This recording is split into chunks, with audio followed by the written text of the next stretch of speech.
My family called me greedy for contesting the will. The hidden camera proved I was right. My family called me greedy before my grandmother's grave had settled. By the end of the week, my mother had removed me from the family group chat. My cousins had posted vague messages about people who valued money more than blood. My Aunt Diane told anyone who would listen that I was trying to overturn the final wishes of a dying woman because I could not accept receiving less than I expected. They repeated the same detail because it made their story sound undeniable. Grandma had signed the new will in her own living room. 2 witnesses had watched her. A notary had stamped it, and there was a video of Grandma saying that Diane deserved everything because she was the only daughter who had stayed. What none of them knew was that there was another recording. It came from a camera hidden inside the brass clock above the fireplace. Grandma had installed it months earlier after cash began disappearing from her desk.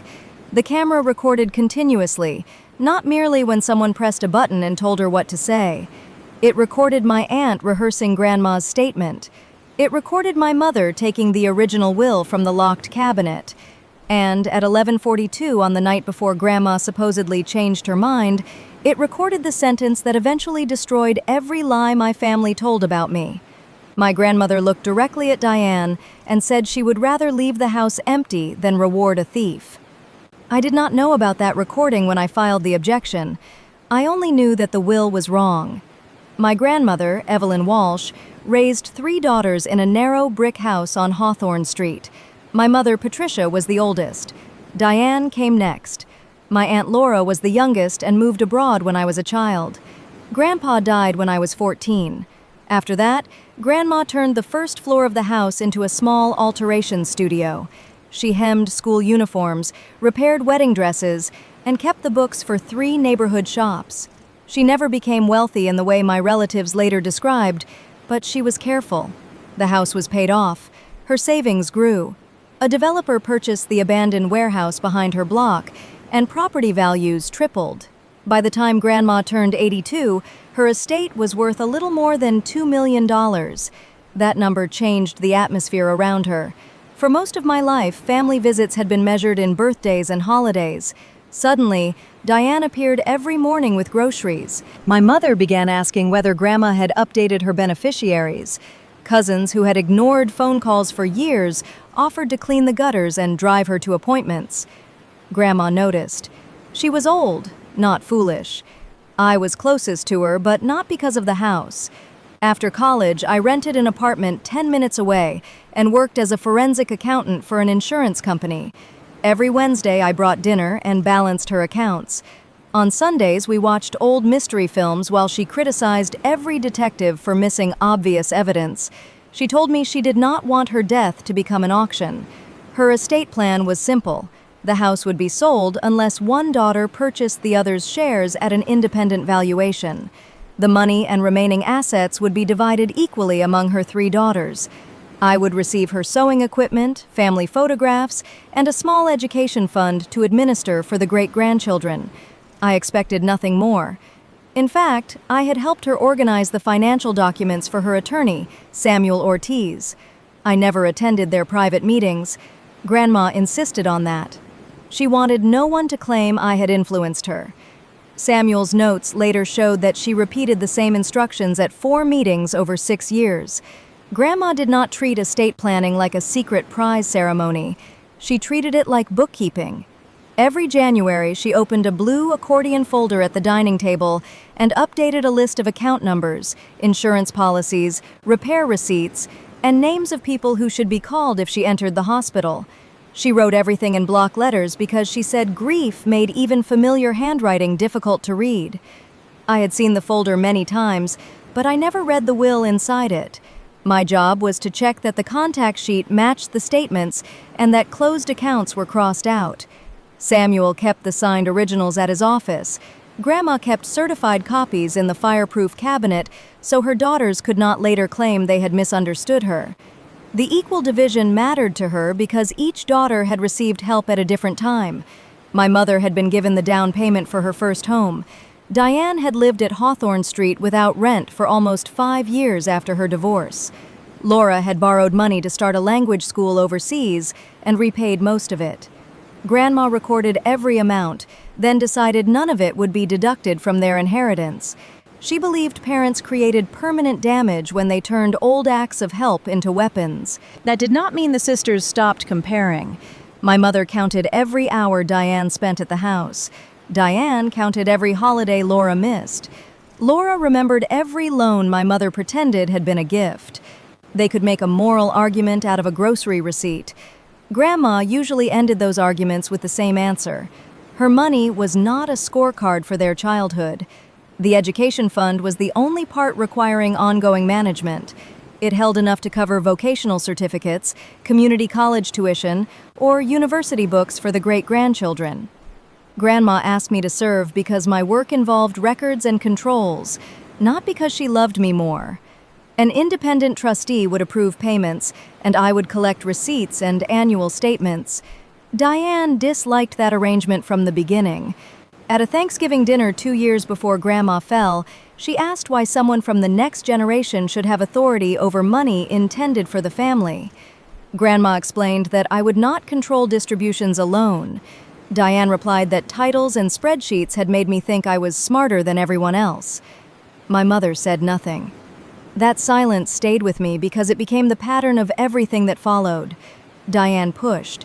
My mother allowed it until she saw how she could benefit. Then they both described cooperation as sacrifice. Grandma understood their resentment.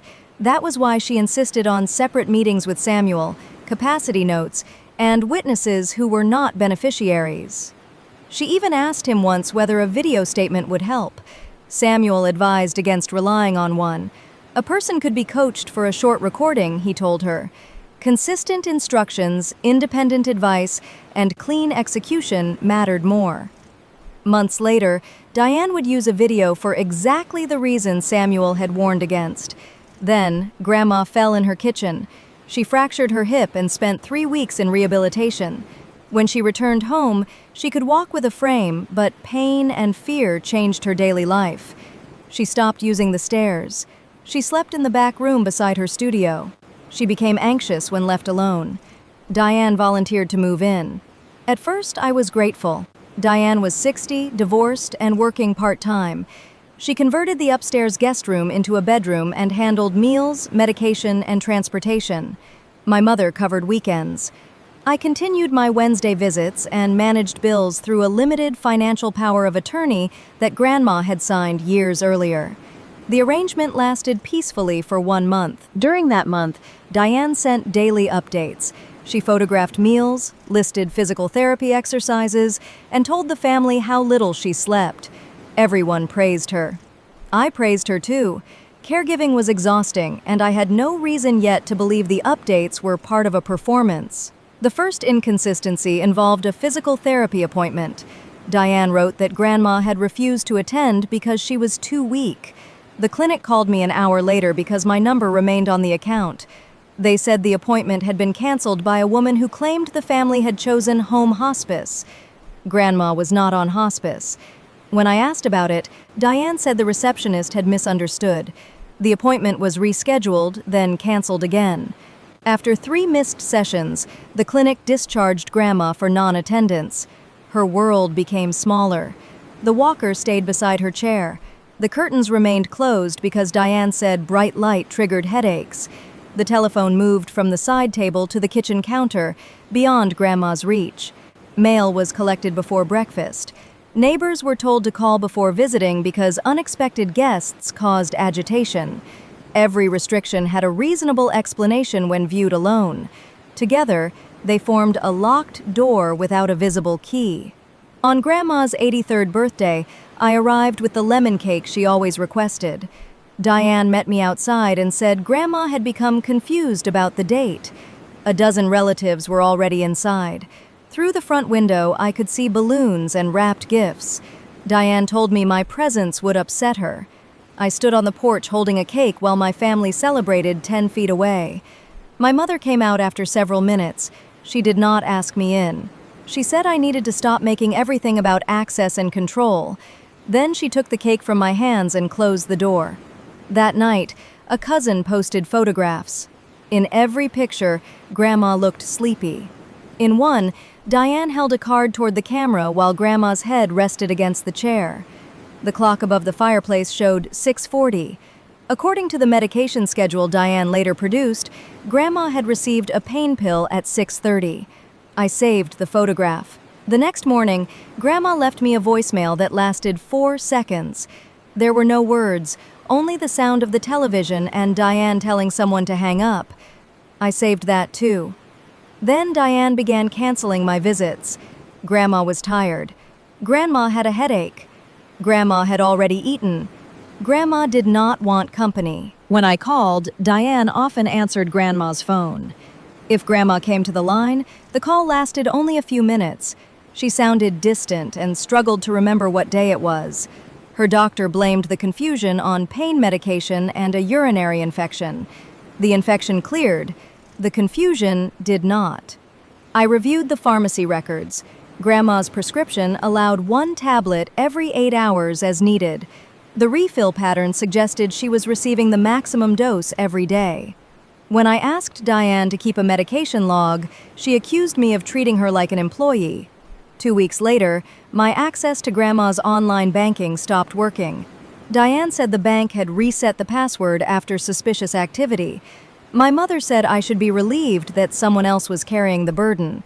I went to the branch with my power of attorney document. The account manager looked uncomfortable. A new document had been filed 3 days earlier, revoking my authority and appointing Diane. The signature resembled Grandma's, but the date was written in someone else's hand. I drove to Hawthorne Street. Diane met me on the porch and refused to let me enter. She said Grandma was sleeping and had become distressed by my questions about money.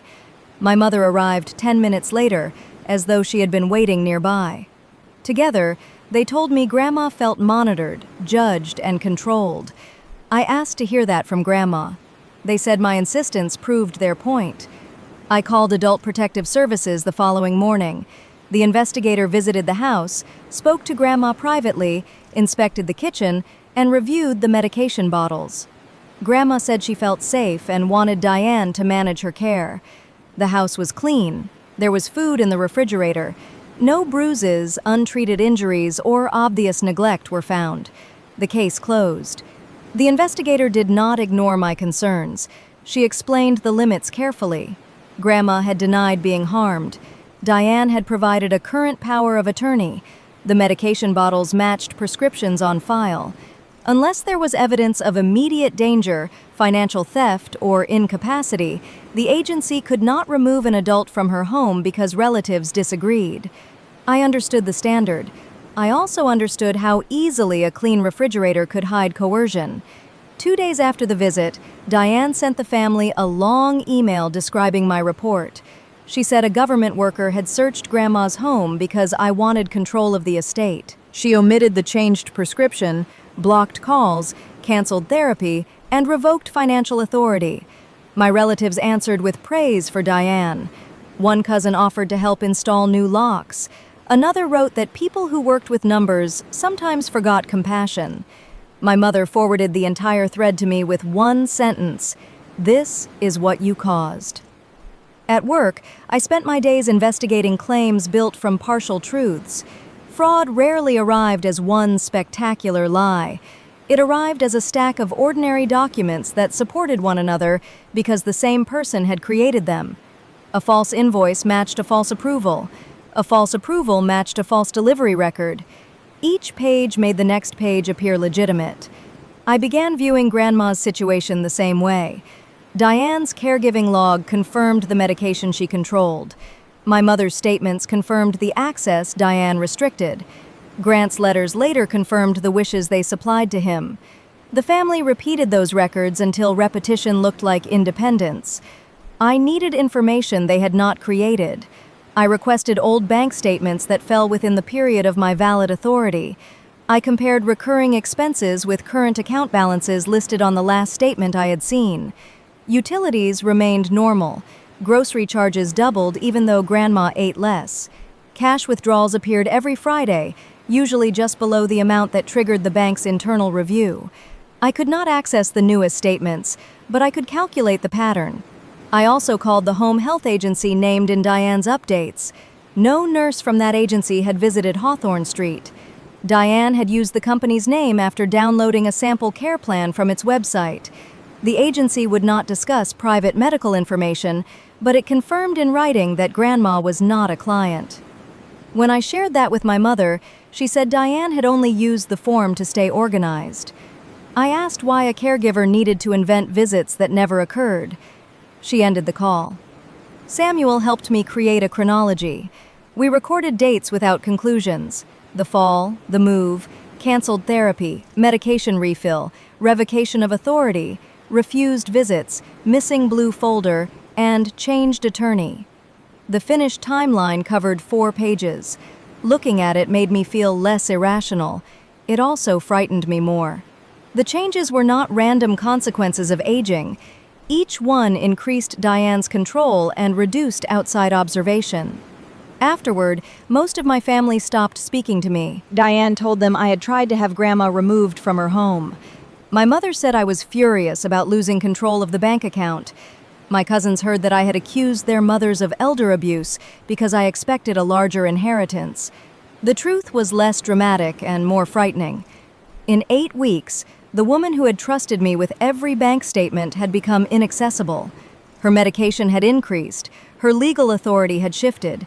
The people controlling access to her were also the people gaining control of her money. I began documenting everything. I saved text messages, pharmacy statements, canceled visits, and copies of the power of attorney forms. I mailed Grandma short letters that required no response. I sent flowers through a local shop and asked the delivery driver to confirm they reached her. 3 arrangements were refused at the door. Then Grandma called me from a number I did not recognize. Her voice was quiet. She said she was using a neighbor's phone. She asked whether I still had the blue folder from Samuel's office. I told her I had never possessed it. She became silent. The blue folder contained her signed estate plan, a list of accounts, and a handwritten letter explaining why she wanted an equal division. It was supposed to be in the fireproof cabinet beside her desk. Grandma said the cabinet was empty. Before I could ask more, someone entered the room. The call ended. I contacted Samuel. He confirmed that no changes had been made through his office. He offered to visit Grandma, but Diane refused him entry. She later emailed that Grandma had retained new counsel and no longer wanted his services. Samuel sent a letter requesting confirmation directly from Grandma. The reply came back with a signature that looked carefully copied. For the next 4 months, I saw Grandma only twice. The first time was at a crowded family lunch.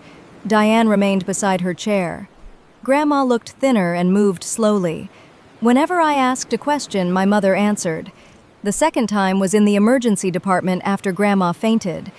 I arrived before Diane because the hospital still listed me as an emergency contact. Grandma was awake, frightened, and more alert than I had heard her in months. She gripped my hand and asked why I had stopped visiting.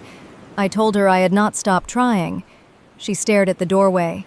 Then she told me to remember the clock. Diane entered before Grandma could explain. She pulled her hand from mine and became quiet. The hospital discharged her that night. 3 weeks later, Grandma died in her sleep. Diane said she found her shortly after 6 in the morning.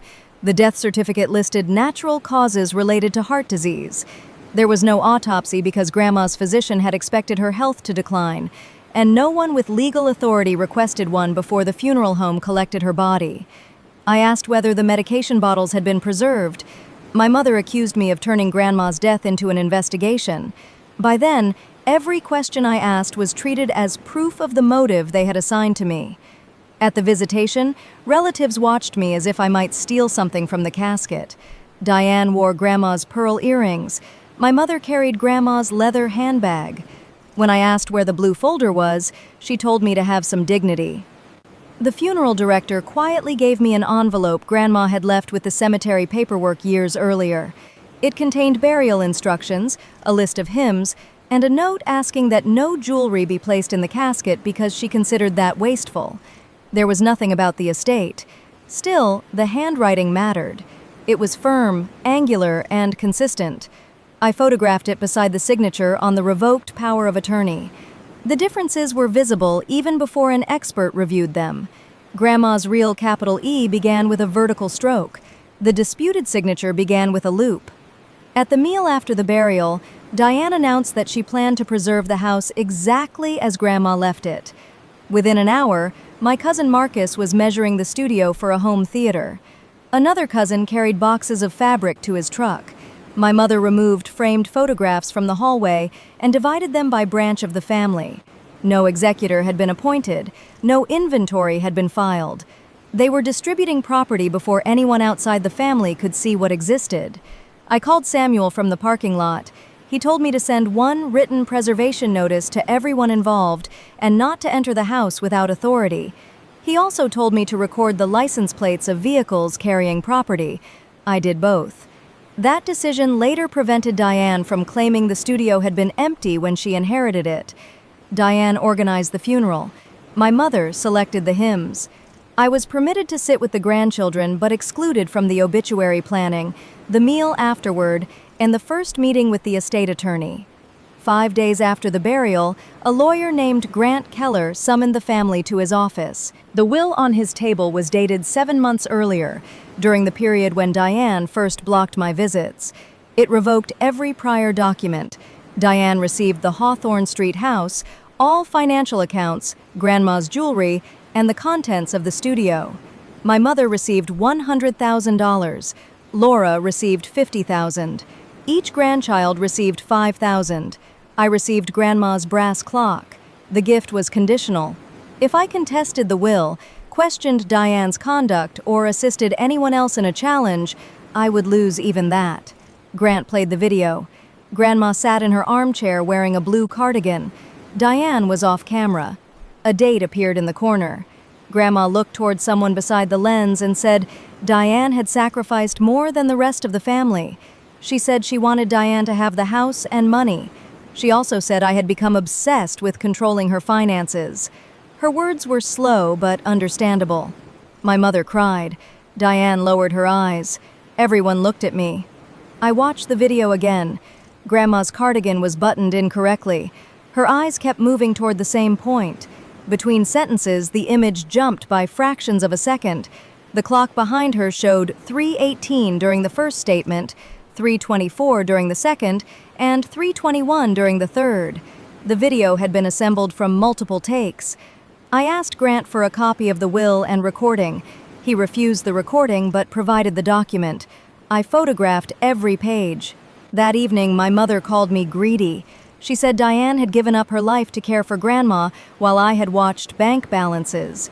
She said contesting the will would waste the estate on lawyers. She reminded me that Grandma had left me exactly what I deserved, the clock. I filed a petition 2 days later. Filing did not feel triumphant. The clerk handed me a stamped copy and I sat in my car with it on my lap for nearly 20 minutes. I understood exactly what the petition would cost. Probate disputes could consume years.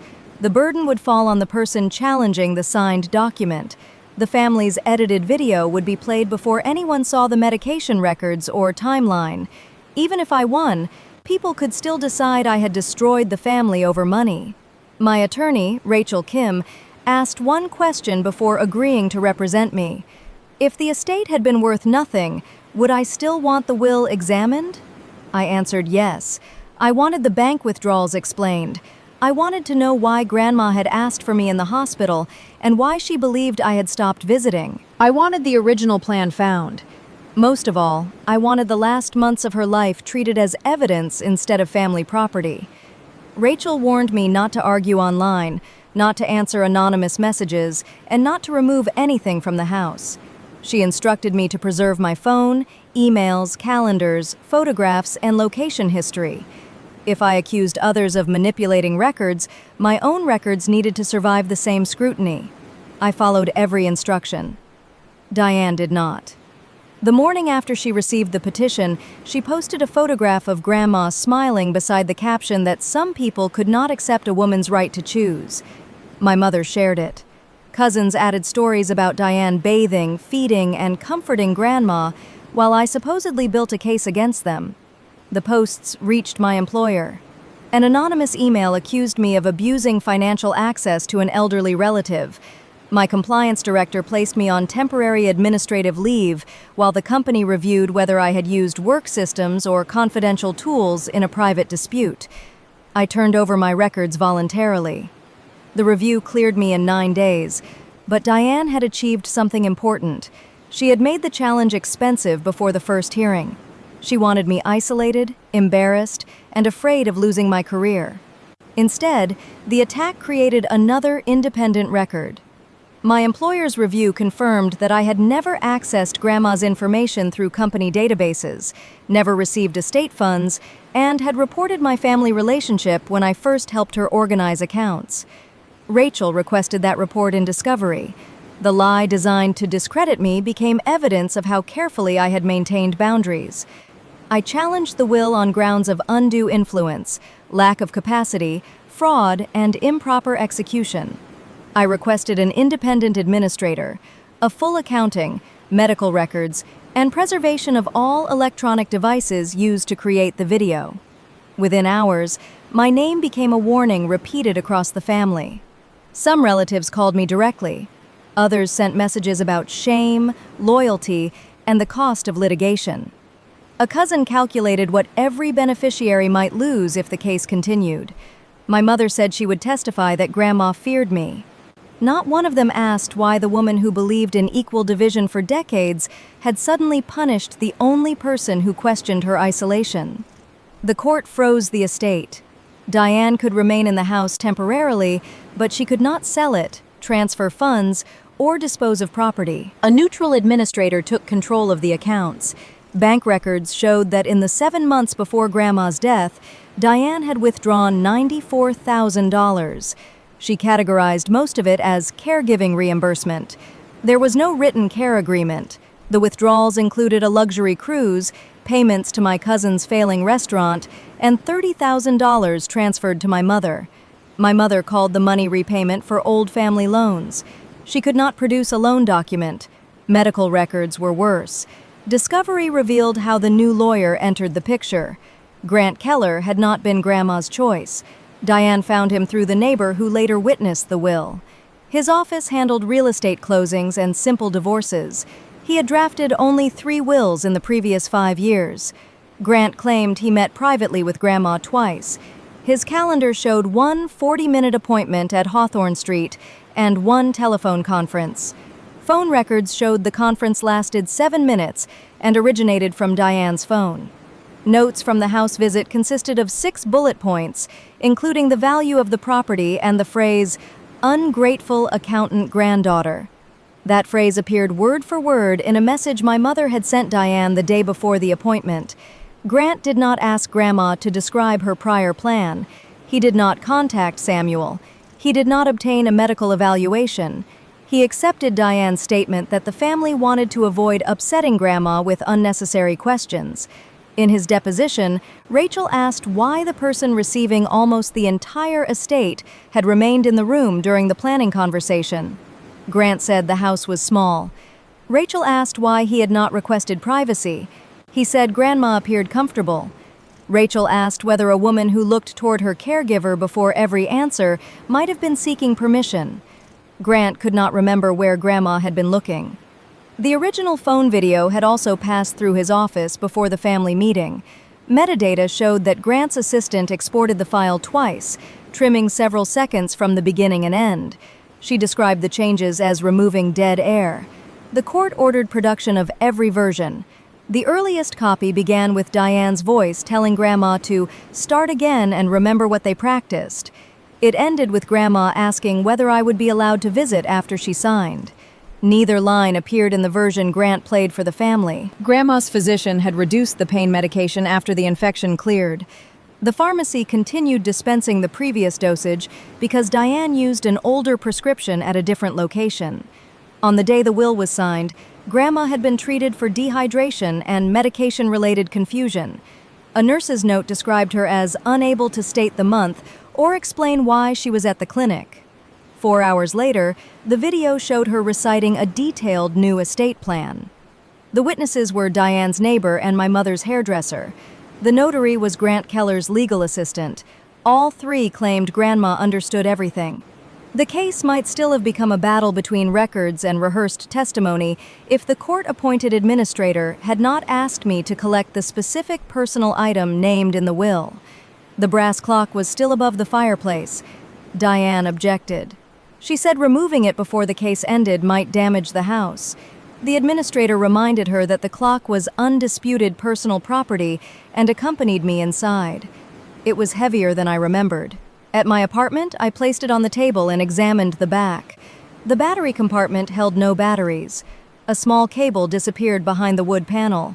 Beneath a felt strip was a memory card slot.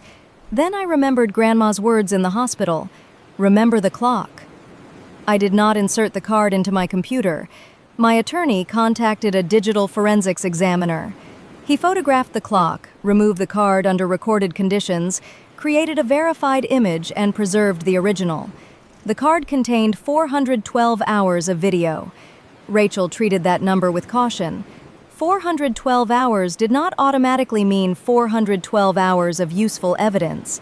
It meant hundreds of hours that had to be copied, authenticated, indexed, and reviewed without altering the original file structure. The examiner created 2 forensic copies and calculated digital fingerprints for each one. One copy remained sealed. One went into a review system that logged every person who opened a file. Rachel hired a retired paralegal to help catalog dates and events, but she did not let me search freely. She knew opposing counsel would argue that I had selected moments without context. For 3 weeks, I received short review assignments covering limited periods. I watched ordinary life before I watched the crime. Grandma folded laundry. She argued with a television weather report. She fell asleep while holding a magazine. Neighbors dropped off soup. Diane sometimes cared for her patiently, helping with the walker and warming towels in the dryer. That footage made the later recordings more credible, not less. The camera did not portray Diane as cruel every minute. It portrayed a caregiver who discovered that dependence could be converted into control. Her kindness increased when another person was present. Her threats appeared after doors closed. She could bring Grandma tea at noon and search her bank file at midnight. I had to stop watching several times. The most painful recordings were not the dramatic ones. They were the quiet afternoons when Grandma asked what day I was coming, and Diane told her I had not called. She repeated that lie until Grandma stopped asking with confidence and started asking as though she were ashamed. On one recording, Grandma dictated a message for me. She said she was sorry for whatever she had done and wanted me to visit. Diane wrote on a notepad, promised to send it, and tore the page in half after Grandma fell asleep. The message never reached me. Another clip showed my mother arriving with the flowers I had sent. She removed my card, replaced it with a blank one, and told Grandma the arrangement was from Diane. That single act changed how I understood my mother's role. Until then, part of me had believed she was weak rather than deliberate. I had imagined Diane driving the scheme while my mother followed because conflict frightened her. The camera showed my mother contributing ideas. She suggested telling relatives I had become unstable. She advised Diane to keep Grandma away from Samuel until the new will was signed. She calculated how the $30,000 transfer could be described as repayment if the bank asked. She also warned Diane not to destroy the clock because I had always loved it, and a missing gift might make me suspicious. They preserved the device that exposed them because they wanted to use it as an insult. Grandma had purchased the camera after money first disappeared. A receipt in her email showed that a licensed security installer had placed it inside the clock with her written consent. It covered the living room and the door to the studio. It captured no bathroom, bedroom, or private medical treatment area. Diane knew there had once been a camera near the front door. She did not know about the clock. The recordings began 3 weeks before the disputed will. They showed Diane searching Grandma's desk after midnight. They showed my mother carrying the blue folder from the studio and placing it inside her handbag. They showed both women counting cash at the dining table and discussing how much could be withdrawn without attracting the bank's attention. They showed Diane crushing medication into applesauce before the family lunch. Most important, they showed how the will was made. The night before the signing, Diane placed a typed script in Grandma's lap. She made her repeat lines about sacrifice and financial control. When Grandma refused, Diane reminded her that no one else was allowed into the house and said the arrangement could remain that way. Grandma asked for me. My mother said I had reported her because I wanted her declared incompetent. Grandma called that a lie. At 11:42, Diane told her the house belonged to the person willing to care for her. Grandma looked directly at her and said she would rather leave it empty than reward a thief. Diane took away her water and turned off the lamp.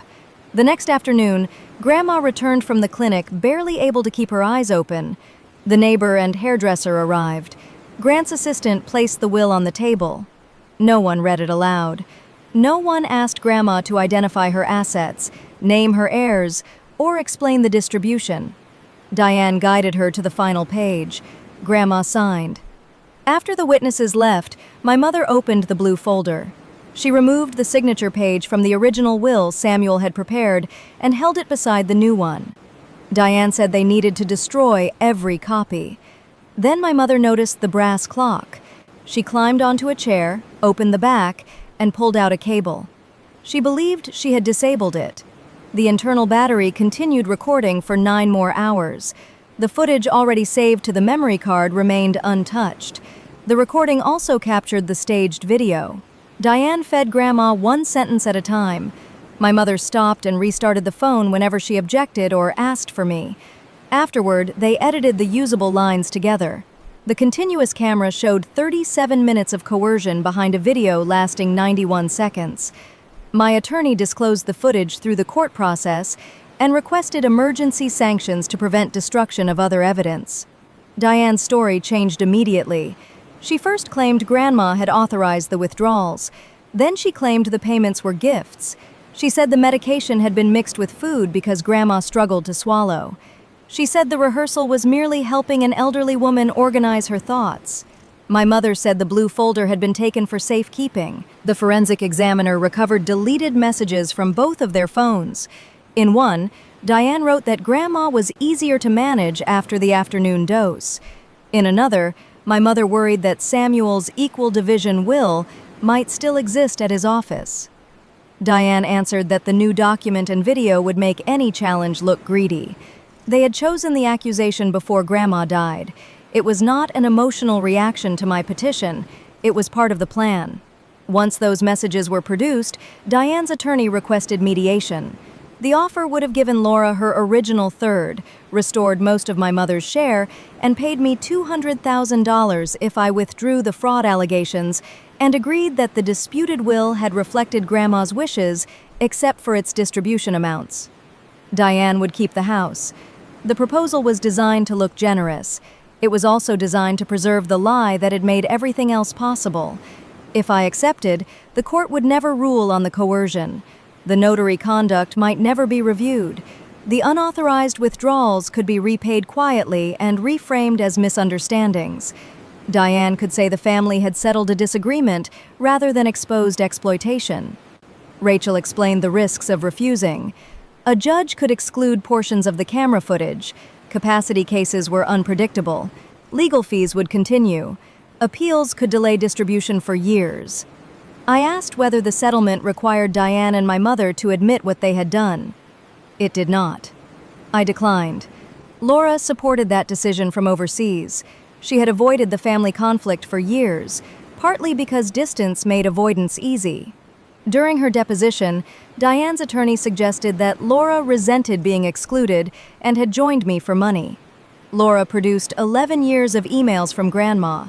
The emails mentioned the equal division repeatedly. Several criticized Laura for missing holidays, but none threatened disinheritance. One message written 6 weeks before the disputed will said Diane was helping at the house but becoming too interested in account balances. Another said Grandma wanted Samuel to visit without either of the older daughters present.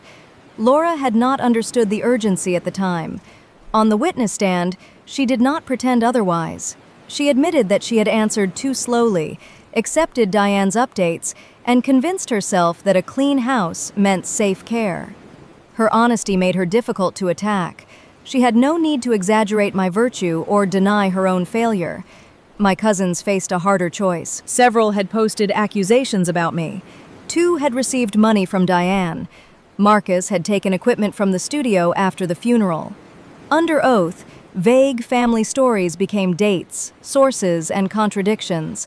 One cousin admitted that he had never spoken privately with Grandma during the 7 months Diane lived there. Another admitted that every claim about my supposed financial pressure came from my mother. Marcus returned 3 sewing machines after the administrator showed him photographs from the day before Grandma died. The family story weakened each time someone had to identify what they personally knew. Most of them knew almost nothing. The probate hearing lasted 6 days. There was no sudden confession. There were timestamps, medication charts, bank transfers, editing metadata, and testimony about dependence and isolation. Samuel described Grandma's consistent wishes over 6 years. The physician explained that capacity could fluctuate, but the clinic assessment made complex decision-making unlikely that afternoon. The examiner authenticated the camera files and demonstrated that they were continuous. Then the judge watched the recordings. She watched my aunt rehearse the statement. She watched my mother remove the original will. She watched Grandma refuse to reward a thief. And she watched the 2 people who claimed to be protecting her use medication, access to food, and isolation to obtain a signature. The judge invalidated the new will. She found undue influence, fraud, and lack of testamentary capacity. She admitted Grandma's earlier will to probate, ordered Diane and my mother to repay the unauthorized transfers, removed them from every fiduciary role, and charged their share with the estate's legal expenses. The no contest clause did nothing because the document containing it had never reflected Grandma's free choice. The judge also referred the recordings and financial records to prosecutors, the Notary Commission, and Adult Protective Services. Diane later pleaded guilty to financial exploitation of a vulnerable adult and theft. My mother accepted a separate agreement for her role in concealing records and receiving stolen funds. Grant's assistant lost her notary commission.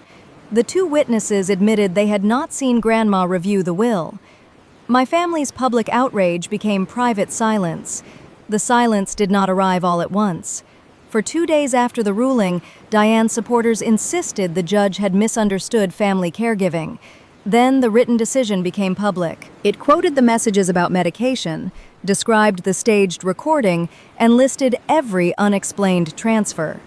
People who had shared Diane's posts began deleting them without apology. My employer restored the leave days I had lost and closed its file. The compliance director told me that the evidence had confirmed what my records already showed. I had separated my professional authority from Grandma's affairs, even when doing so made the personal investigation harder. That mattered more to me than the family's changing opinion. My mother asked to meet before sentencing.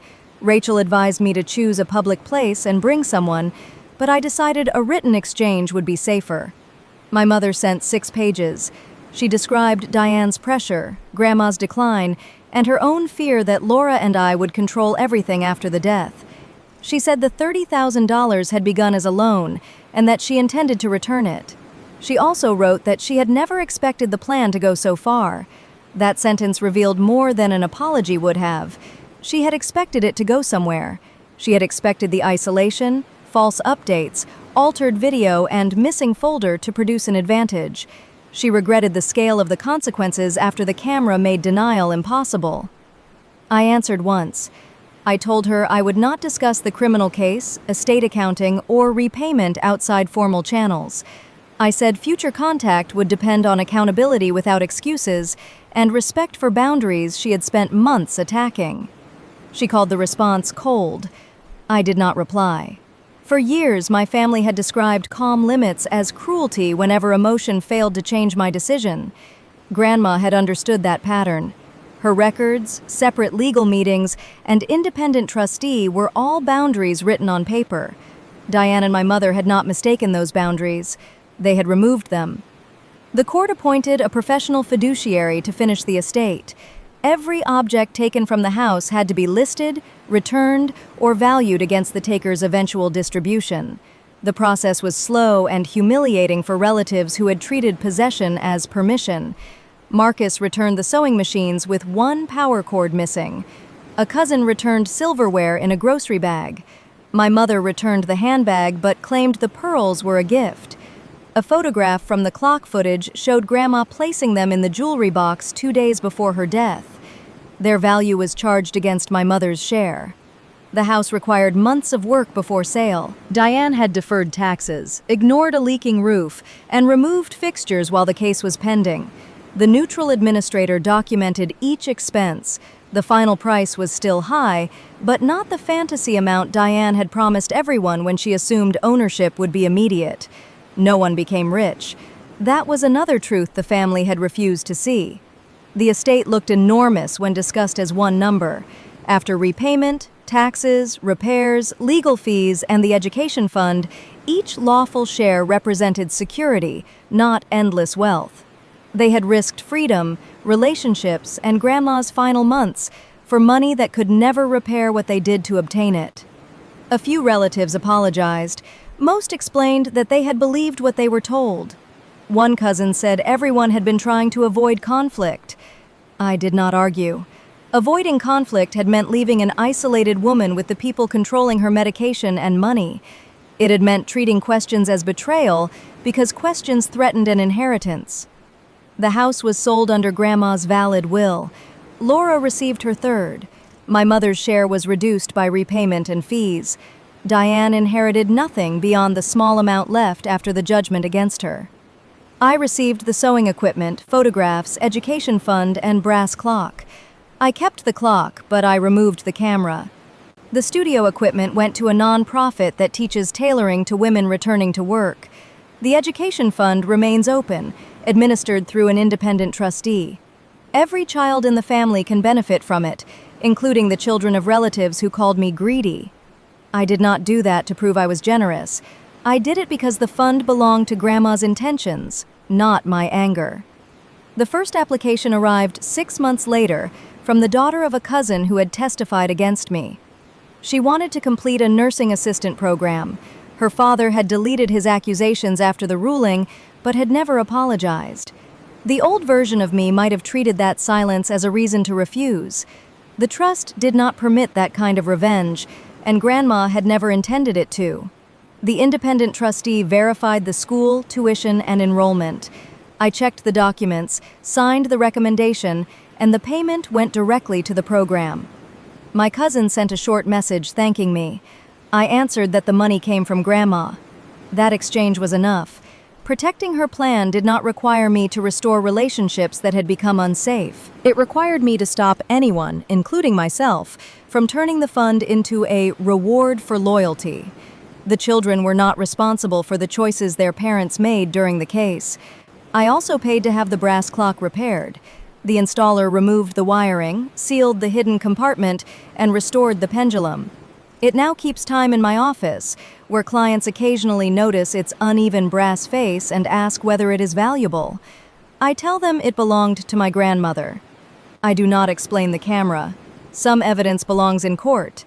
Some becomes a private reminder of what happens when a family confuses silence with peace.